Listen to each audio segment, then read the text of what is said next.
Welcome to, as Thom tells it, tonight's guest, Dina Markind, Vital Signs for Wellness.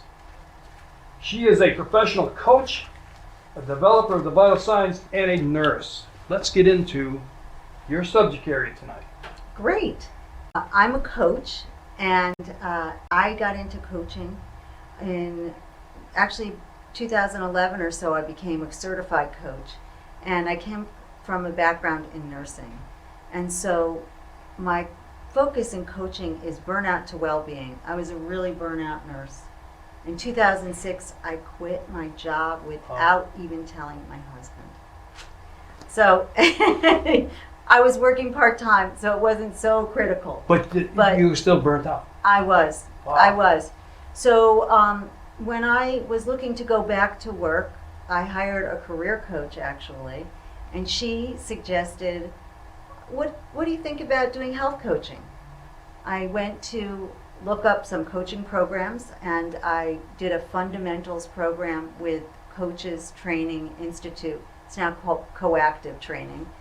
And I did the first weekend program with them, and I had an epiphany. It was like, oh my God, I can bring all of me to this. And I was so excited I could barely sleep for a few days. And I knew that this was for me. So what do they teach you there? So, or help you with? So they teach us coaching skills, and essentially it's kind of the opposite of a medical model. We approach everybody as healthy and well and having resources. Like, they may forget sometimes that they have internal and external resources, but my job as a coach is really to ask people questions, to help them to find the answers, to help them identify what is really important to them and live in a way that is in alignment with that. Anyway, with that in mind, I developed Vital Signs of Well-Being because I don't want others to really suffer burnout the way that I did. And being a nurse, Vital Signs was pretty important. Yeah. So in medicine, the vital signs are temperature, pulse, respiration, and blood pressure. Nurses say TPRBP. Okay. And I transform that to mean take in what you take in. Put forth is your P, where you put your energy. R is relate positively. And BP, not so much blood pressure as much as be present in life. So I created that, and it's based on coaching type questions and exercises as well as positive psychology. I earned a certificate in positive psychology also. I love learning. So I come in with what kind of a problem or situation? Well, a variety of things. So I've worked with people who want better life balance. I worked with a woman who was really burnt out in her job. She's a young woman, relatively newly married, and she was a workaholic, and helped her to identify what's really important to her. And she thought about looking for a new job, and when she went to look for the new job, she really wanted to be sure it would be a good fit. So helped her to identify and come up with questions, ways that she could evaluate a new situation, a culture of a place even, how she wanted to relate to her boss, things like that. And she ended up finding a new job, very comfortable, much happier where she is, and she has time to be with her husband and have a life beyond work now, and still, doing well and successful. So, do some people actually switch what they're doing? Some people do switch. I do not have a preference for people to switch what they're doing. I do some what I call career development coaching for people, and that's often with people who are wanting to move up generally within the same organization, but sometimes it's more they identify something they want to do, and it may not be that the position exists where they are. But especially because I like to work with nurses and physicians, I do not have a bias that people should leave. Can you get these doctors not to have an attitude? Some are good. My wife just went to a dentist. She loves him. He was so cordial with her. That's great. So I think it's like a lot of things. They have to be motivated internally. And if people are coming to me, it shows a level of desire to change, to improve. Sometimes the physicians are really burnout, and they're exhibiting symptoms of burnout. So there are three main components that identify burnout. And the first one is exhaustion, emotional and physical. The second is what's called depersonalization. And essentially that means not really caring so much about the concerns of your clients, your customers, and in this case, your patients and their families. And when it gets bad, you don't really have much concern for your colleagues, and you distance yourself from yourself even.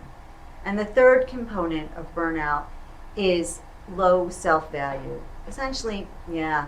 See, I could see you notice that. You can identify with that kind of, not thinking that what you're doing is important, you're not having much impact, and, that poor sense of accomplishment, really. And when we're talking about physicians, these are usually high achievers, people who have accomplished a lot. So, and for nurses as well, they are there to do a job, make an impact, and when you continually are working in a system where it's hard to see the impact, it might make you a little, that depersonalized kind of attitude that you identify. Is there groups, genders that come more than others, or your practice is wide open? My practice is wide open. I'm actually working with more men currently than I am with women, and it goes back and forth. My guess is that in general there are more. Actually, that's not true. In general, there may be more women in who do life coaching kind of thing, but there are a lot of executive and business coaches, and so there are a lot of both men and women who go to these kind of career-oriented things. So is it I'm trying to figure this out. Is there so many sessions? It takes a certain amount of time? Can they transform in 6 months or a year? Or So that's a very good question. To create lasting change, I do think takes about 6 months, in all honesty. Now, a lot of what I do is building on strengths that already exist with the person and helping them to uncover them and sort of get back to themselves. So those aren't necessarily big changes, but I would say that the minimum amount of time that I work with people where I see it's being really effective is 3 months. Now, how often I see them may only be, 3 times, 4 times. And I do a lot of it virtually. In fact, I don't really meet with anybody in person. that was going to be the next question. What are the different ways to do it? Do they come in? Are they through the, Skype or something like that? I use Zoom a lot, actually, and I also use the telephone. And I've been switching over to Zoom more and more, and I have to say that being able to see somebody in person, you get to see more. You get to see their reaction, that body language component of what's going on for them. That's important. So is it locally, or are you? I've actually coached people internationally. Oh. I do some mentor coaching for my professional organization, the International Coach Federation, and I coached somebody in Chile for about a year, and then through some of the other work that I've done, I've coached people in France and in someone in Sweden and London and Ireland. So yeah, it's Just the time thing you got to get. Yes, the time thing. But once you know what it is, it works out. That's really cool. That's today's way of doing things. It is really cool. It is really cool. So I come in. What are you gonna ask me in the beginning? Well, try to find out that I need. Well, that's sort of like what are you looking to achieve? So what would you like your life to be like, after 3 months of coaching? What would you like to see happen? And then where are you now? Thom, if I could wave a magic wand and you could change 1 or 2 things about your life, what would you want to have changed? To be a nicer person. So, I find you to be a really nice person, and the people that I know who know you also seem to find you to be that way. They're telling me to take the edge off. Oh, take the edge off. Maybe that's how you got to be competitive in your sports with the martial arts and all. Maybe. Hopefully. Yeah, yeah. So one of the things, though, when you say to be nicer, I heard several really nice things that you do for people before when we were talking, and that you have this ability to see potential, and not just to see it, but when you do, you like to foster it. Yeah, that's fun. Yeah. Yeah. Yeah, so that's really a very... You know, it's one thing, I think you'd agree, it's one thing to do it, but when you teach somebody and you see them do it, that's a better joy in my heart than me accomplishing something, because I feel good about it for them and for me. Right. It's kind of like what I do. Yeah. It's a form of nurturing. I Yes. consider myself a natural nurturer. And I guess that's why I chose nursing for my first profession. And also coaching and positive psychology didn't exist then. So do they still make the nurses and doctors work these horrendous hours?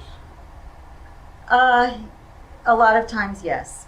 So that's why the coaching that I do is important, and doing exercises that are like in the vital signs of well-being can be valuable. So Have you ever talked to administrators? I do. Oh, In fact, I've spoken to doctors at a local hospital here in Connecticut in Derby, and I've done some talks at Westchester Medical Center with administration as well as with nurses and all. And you know, the thing is that the administrators are so worried about the bottom line a lot of time that they lose sight. But this is, so I will say, in healthcare and in life in general, there are things that you can control and there are things that are beyond your control. So as a coach, I'm really working with people in the areas of things that they can control. When it comes to healthcare, there are a lot of systematic things, the documentation, the government regulations, the concern about pre-authorizations, things that are difficult to have to handle and kind of in some ways interfere with actually that doctor-nurse patient relationship and providing the care that most physicians and nurses really do want to provide for their patients. So they come in and they start the sessions, I guess you call it. Now, are there any activities like breathing or anything that... I do teach some breathing exercises, but I'm going to start earlier on in this, in the vital signs, the T, which is take in.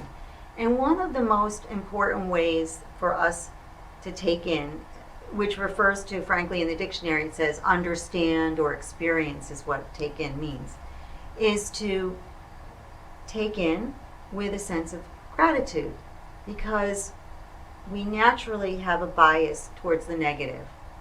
And when we take in with gratitude, it helps us to focus on the positive. So I'm going to do a little exercise with you. I get to do it? You get to do it. All It's right. really short. Okay. So this is what is called 3 W's. What went well? And essentially, it's to ask this question on a daily basis. And I'm going to ask you, what went well for you in the last 24 hours? And it could be like the grocery checker smiled at you, or it could be profound like the birth of a healthy niece or something. Well, I'm taking this correspondence course, and I finally understand it. That's good. That sounds like an accomplishment. That's one. It's not an accomplishment, but we have a granddaughter now, Okay. and I have it in the car, I have it in my wallet, I have it at work. So that's my smile for the day. That's great. It brings me back. You have a photo of her, is that what you're saying? Yes. So just having the granddaughter is something to be grateful for every day. Went well. And one more thing. I was nice to my wife, and I tried, and I told her I loved her. Nice. Okay. So you're pleased about that. Yeah, That's because great. she just had 3 teeth out. Oh. yesterday, and how am I going to look? And I went along with her. And, I made dinner. Kind of okay. How do you screw up sloppy joes? But I did it. I don't know how. And it But- sounds like even though that was a little bit of a screw up, that went well also, that Yes. you just did it. Yeah. So, every day there are things that happen in our lives, the small things and the big things. And when we focus on these on a regular basis, it really does help us to be more resilient and more positive and more at ease. So that's like the boxing movies. Okay, that's no problem. No problem. It's not saying no problem. It's just, Okay. it's a question of where are we going to focus our energy. And when we focus on the positive, it actually opens us up. When we have positive experiences and have positive emotions, a variety of them, love and gratitude are the strongest, and then there's savoring and hope and awe. Those are just a few of them. But when we experience these things, we actually broaden our capacity to think in more creative ways, to be more pro-social. We'll be there for other people. We'll ask for help. We'll work as a team. And literally our eyes open up a little bit wider. So these positive emotions really help us to be successful. I didn't mean to go off on a tangent, but this is a really important work that Barbara Fredrickson, a researcher at University of North Carolina, had done on positivity. And she has a theory called broaden and build. And she looked at what is the value of positive emotions from an evolutionary point of view. Whereas we've always talked about, the negative emotions, anxiety, it was protective of us for, when we had to fight the saber-toothed tiger. We know that's not literal. But the point is that positive also is protective because it helps us to bond. It helps us be creative. It helps us problem solve. So, Okay, so I've come to you now 1 or 2 sessions, and I got one breathing technique. Is there So- other things that I can do? yes. Yeah.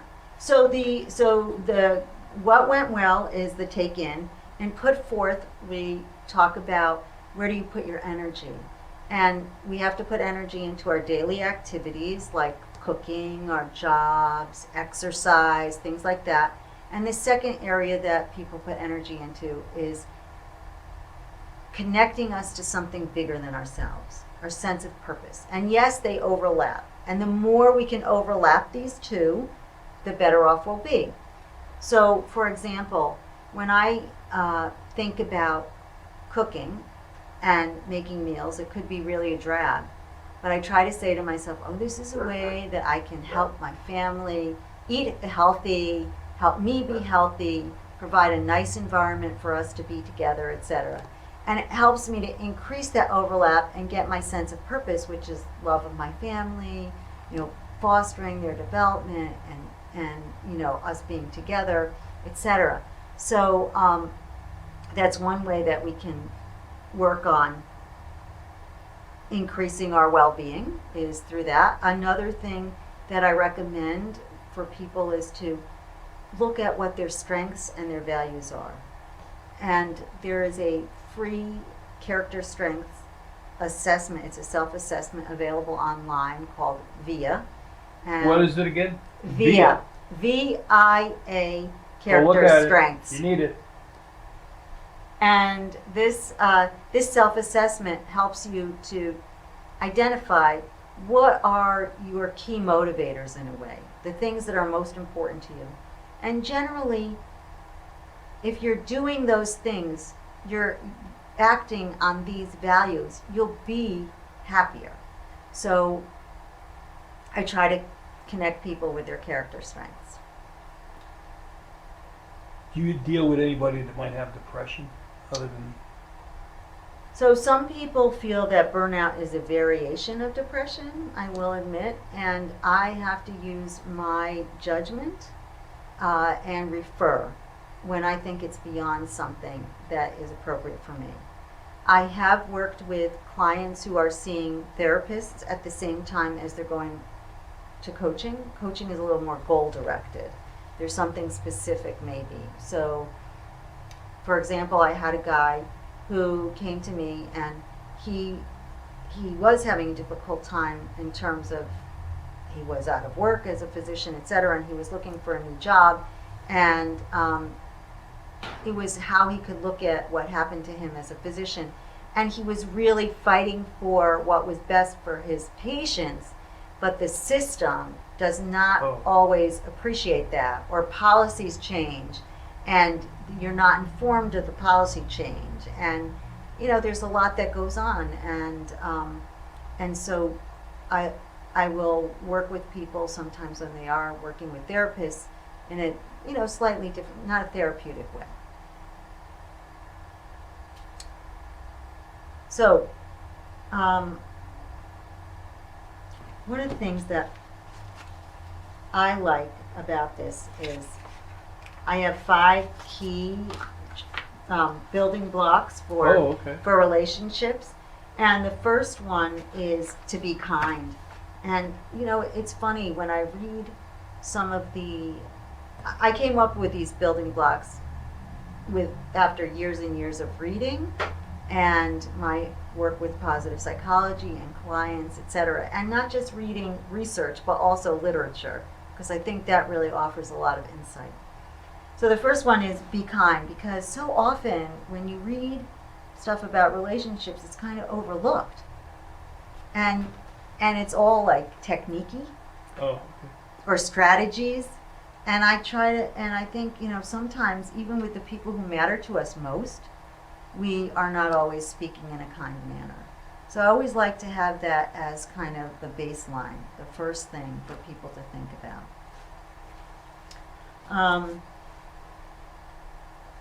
And the other ones are thoughtful effort and time, because relationships do take that. To know and be known. Stephen Covey talks about first seek to understand, then to be understood. Conflict exists, apology and forgiveness go a long way. And appreciate the positive, and then the positive appreciates. So this is your first book? Yes. Oh. And did I hear you got a second one possibly coming out? Yes, I'm working on a second book. It's called 52 Ways to Build Resilience. So what's that going to cover? So that covers some of the same things. I talk about some more fun things, like try things that are new, take time to explore and be with nature, also set a bedtime alarm so that you'll get enough sleep at night. Oh. You know, physical is fundamental to our well-being. I've been trying to really identify 52 things that people can do, which sounds like a lot, and I don't expect everybody to do all of them, but it kind of gives people choice. So pick and choose. Pick and choose, yeah. And some things you have to stick with for a while, like the 3 W's thing. And then there are those things that are in be present. One way to be present is just commit to every day finding 5 new things, noticing 5 new things. So I try to smile at 3 people a day. that is a great way. It's kind of hard. Ah! Because, you know, you're right. You're so right. They're fighting negativity all the time. Yeah. Well, did you hear about? I don't want to hear about that stuff. How's your day going? In fact, our friend Wally, he just told me, and I made 5 different little cards up, and I just handed it to people. You made my day. And there's no name on it, nothing. I just walk away. And one lady goes, wow, nobody ever does that anymore. That's what I like, the little extra thing. That makes me feel good to give some to somebody else. Right. And that makes me get back on track and say, and I don't want to hear all this stuff. Right. Too many people are today kind of wacky. Yep, that gets back to random acts of kindness, Oh, okay. right? When you relate positively to other people, life is better. And they smile. And they smile. The real smile, not the fake one. Yeah. Yep, the real smile. The smile And then you can tell. That's exactly You right. can tell. It's the eyes. There's a reason for the crow's feet. It's not negativity. It's to find out if you're really smiling. Because people go, hi, how are you? It's not a real smile. Come on. No. How you doing? You don't mean it.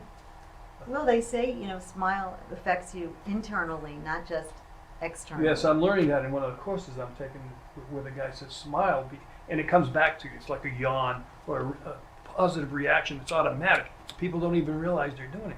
Like, for instance, you and I are nodding each other's head. We didn't really know we're doing it, but we're agreeing. Yeah. And it's the old body language thing, but it really works. And it builds communication, rapport, instantly. Yes. That's what I love. I think you do too here. It's just what we're doing for people, not so much about us. It's helping other people, watching the growth. That's so much fun, even with grown-ups. And some of the people my age, I'm a little bit older than you, that aren't using computers. Hey, my mother was learning computers at 93. So I don't want to hear you 70-year-olds Right. going, I don't know how to do it. Because you know what, in 5 years, when you need those depends, and you don't know how to get on a computer, you're going to be in a problem. It's not that hard. I'm old, but I love this technology. It's great. Anything you can find on Google. Stuff you don't want to even know you find out on Google. I didn't care that the president's 73. Found that out today. Oh boy. Oh yeah. So you're in Connecticut. I am in Connecticut. Whereabouts? I live in Danbury and I work from home. Okay. Yeah. So you're close by. Yeah, relatively close by. The viewers could get a hold of her through the station. So she can help you out. I know she can. I'm a good friend of hers. We talk a lot, so listen. If you want to feel well, you got to talk to the person that makes you well. Thank you very much for coming on the show. Thank you so much. Thank you. Really appreciate the opportunity. Thank you. Welcome to Tom's 2-minute tips or less. Tonight, a body language tip. Trigger words to use in emotional marketing. The 10 words that elicit the 10 emotions. Number 1, community. Make your audience feel as if they're part of something bigger than themselves. Number 2, competition. All of us are very competitive. Make them feel they're missing out on something if they don't start competing. Fear. If they don't act, they'll lose out right now. Number 4, indulgence. People love instant gratification. They want to be spoiled. Find out what they're looking for. Number 5, guilt. Eliciting guilt in a good way. Working from home with the kids and the parents together is a good thing, isn't it? Number 7, first adaption. People like to be the first ones. They like to lead and come out front, help other people. Number 7, popularity. People want to be liked like heroes. Offer them something ahead of their peers. Number 8, time. Time is very limited. Buy now, don't wait. Only 3 days left. Those terms work. Trust. When it comes to marketing, trust is powerful. Use guaranteed, full refund. And number 10, value. Prove value by saving time. Give it a try. Feel that difference. These are the top 10 words for the top 10 emotions. Try using them and watch how your influence rises. See you at the next tip.